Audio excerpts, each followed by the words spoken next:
Magandang buhay mga suki, magluluto na naman tayo ng ating ulam.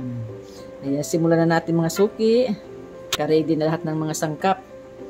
Ayan, maglalagay na tayo ng coconut oil. Medyo mainit na siya. Ayan, unahin natin ang sibuyas.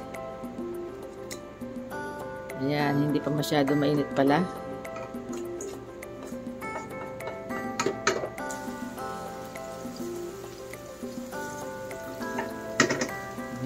Sunod na natin ang bawang.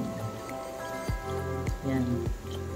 Yan, ilagay na rin natin yung ating kamatis at gusto nang sumama.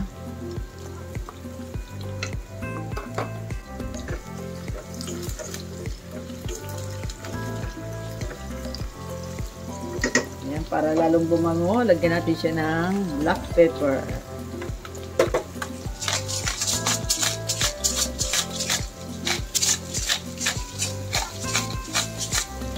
Yan.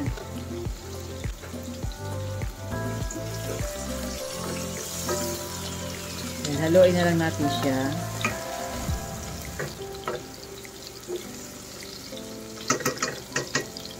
Pwede na natin ilagay mga suki yung ating piniritong tokwa. Yan. Ilalagay ko na yung aking natirang piniritong isda. Yan, haluin na lang natin.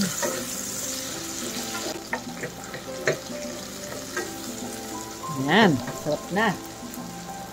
Then, pwede na natin ilagay yung ating upo. Ang pinakamurang gulay din, upo.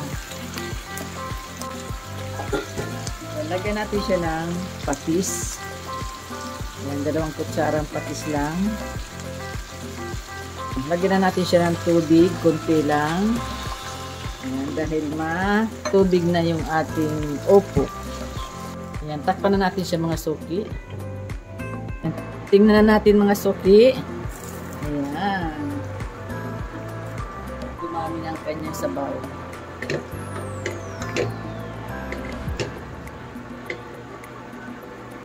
Maglalagay na tayo mga suki ng sutanghong. Ayan. Binatad ko na sa mainit na tubig yung ating sutanghong.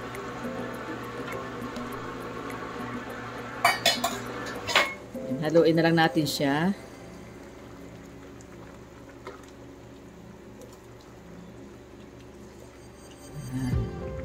Sarap po.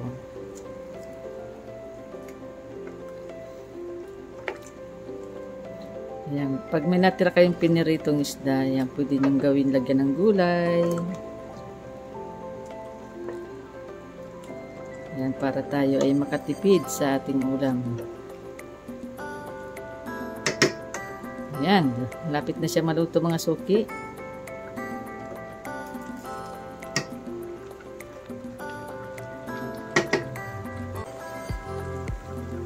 Oh, ayan. Sarap ng ulam natin ngayon, oh. Luto na siya mga suki. Ayan, off na natin yung ating burner. Ayan. Ahunin na natin. Off. Sarap.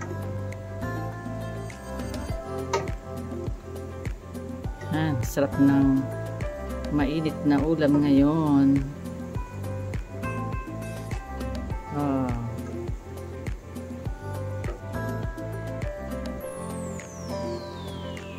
Ito na mga suki ang aking vlog for today. Ayan, simpleng recipe lang po yan at napakasarap. Maraming salamat po sa lahat ng mga nanood. God bless po. Bye-bye. Ingat po kayo. Kainan na po tayo.